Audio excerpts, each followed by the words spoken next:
Sabe aquela situação na sua vida em que você vai fazer um trabalho, seja de faculdade, de escola, qualquer coisa, você tem uma excelente ideia, ela vai muito bem até certo ponto, até que você enche o seu próprio saco da ideia e quer que ela acabe logo? Você não quer ter assim a sensação de falha, de fracasso, de desistir do negócio e largar ele pela metade. Você quer, na verdade, concluir, mas você já não tem mais saco para isso. Esta, na minha opinião, é exatamente a coisa que rolou com Sabah Hattin Ali e Madonna com o casaco de pele, no casaco de pele, Madonna do casaco de pele. Eu não faço ideia qual foi o nome que deram para esse livro no Brasil. Apesar de ser um dos livros mais recomendados por todo e qualquer turco, 99,9% da população que lê livros neste país, quando quer recomendar um livro turco para alguém que é estrangeiro, vai de cara nesse livro, porque ele sofreu um hype aí, né, nos últimos anos, eu particularmente achei bem ruim. E neste vídeo vou explicar para você por quê. Olá, curiosos e curiosas! Mais uma vez estamos aqui, né, com esta introdução neste canal que costumava falar de morto para falar de quê? De literatura. Esse é um vídeo para falar mal de livro? Eu gosto de falar mal de livro? Não, mas como no último vídeo que eu fiz falando sobre um livro, a gente acabou entrando nesse assunto de que este livro aqui, Madonna do Casaco de Pele, é meio meh, algumas pessoas me perguntaram o motivo. E aqui vai a minha opinião. Então sim, esse é um vídeo que vai ter um pouquinho de spoiler, porque não dá pra explicar muita coisa sem dar spoiler. O livro é curtinho, você encontra em qualquer lugar. Também me perguntaram sobre o Museu da Inocência e tem na Amazon, tem na Companhia das Letras. Qualquer site que você digitar aí no Brasil, livro Museu da Inocência comprar, vai aparecer, você compra e fique em paz. Mesma coisa com Madonna com casaco de pele, no casaco de whatever. A história é uma história clássica. O Sabah Hattin Ali é um cara que não costumava escrever romance. Ele ficou conhecido por conta das suas obras mais políticas. Aliás, ele teve um fim, assim, bem triste, chateante. E o livro só fez sucesso depois que ele já tinha, né, ido com Deus. Por questões políticas também, tá? Porque ele escrevia uns negócios e, como sempre, tinha umas galera aí da censura que não achava muito legal o que ele tava falando. Então, ele acabou subindo aí, né? Foi de arrasta pra cima, coitadinho. O livro tem uma história clássica, uma história de amor clássica bem turcona da década em que ele foi escrito, porque esse livro é dos anos 40, 50, não tenho certeza. É um menino, um rapaz de uma família boa, de uma família rica, mas uma família rica não significa uma família aristocrática ou uma família intelectual. Quando a gente fala de Turquia, existem muitas famílias ricas, milionárias, trilhardárias, que são, na verdade, mais conservadoras e se limitam ali naquela parte mais rural da sua própria comunidade, não são pessoas tão cosmopolitas, e este era exatamente o caso do nosso personagem principal. Ele é filho de um cara que tem uma propriedade, fábricas e produções agrárias, né? É um produtor rural com muito dinheiro, e ele acaba tendo a oportunidade de estudar fora.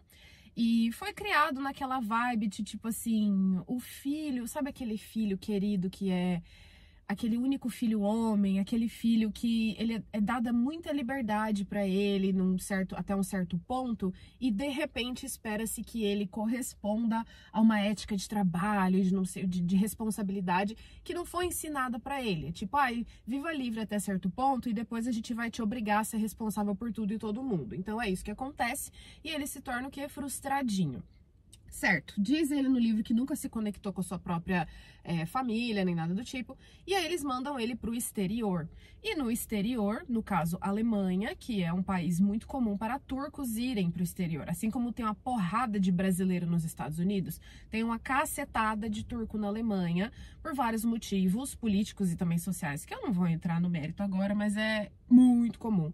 Inclusive existem comunidades, bairros inteiros turcos na Alemanha, e lugares que inclusive você nem precisa saber falar alemão, porque todo mundo fala turco.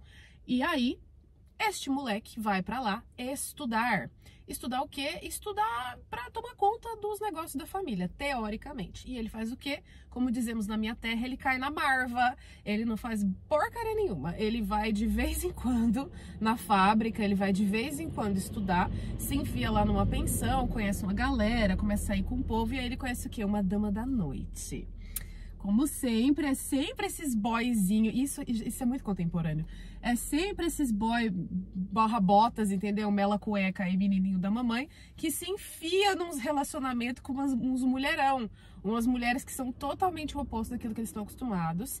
E aí tem essa história, né, de amor, e ela é essa personagem, a famosa Manic Pixie Dream Girl. Se você também não sabe o que significa, é aquela personagem feminina que não tem muita profundidade, ela só existe pra fazer sentido na narrativa do boy. E, ela é clichêzona, ela foi um clichê mal escrito ali, na minha opinião, ela é bem clichêzona.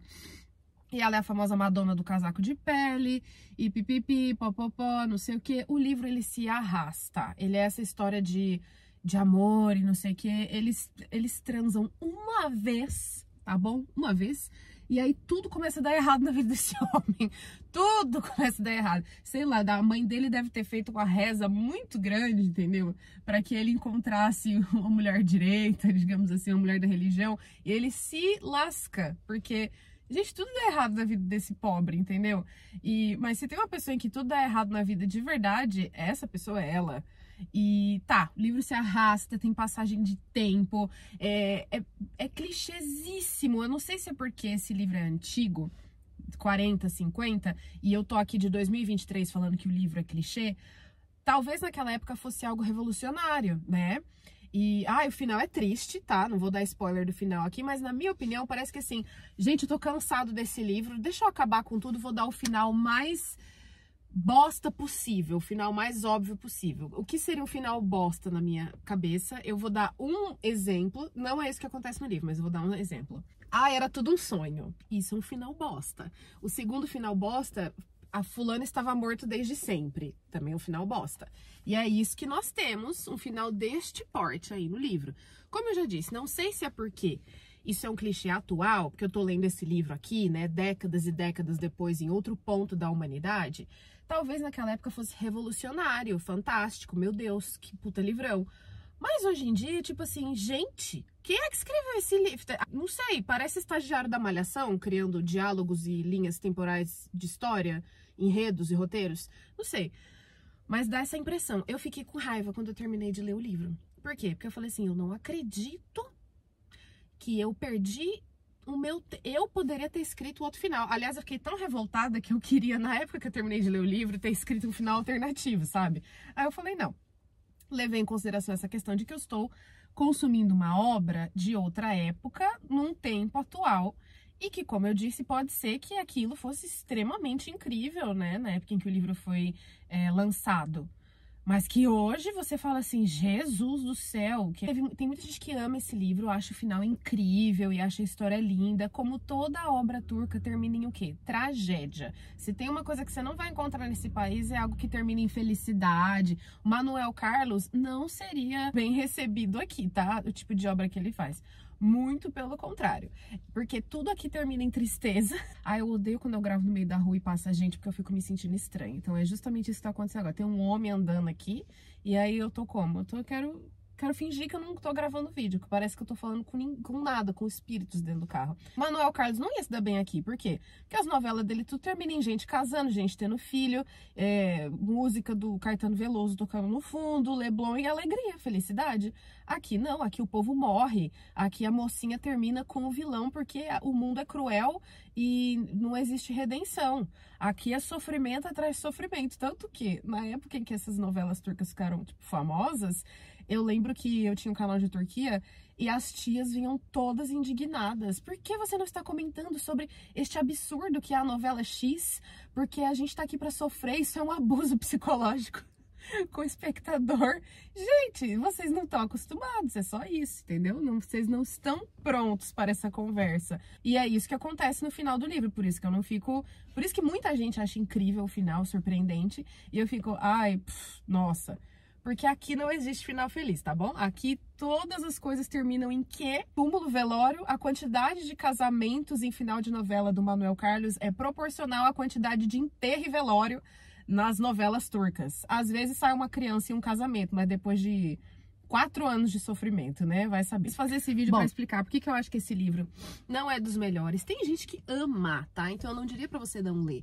Eu diria pra você tirar suas próprias conclusões. Essas são as minhas. Acho chato, acho que o próprio Sabahattin ali tem livros melhores. Esse livro aí ganhou um hype porque foi descoberto só depois que ele morreu e não tinha nada a ver com as coisas que ele fazia. E mostrou que até uma pessoa muito política, muito ativa, que inclusive foi lá, né?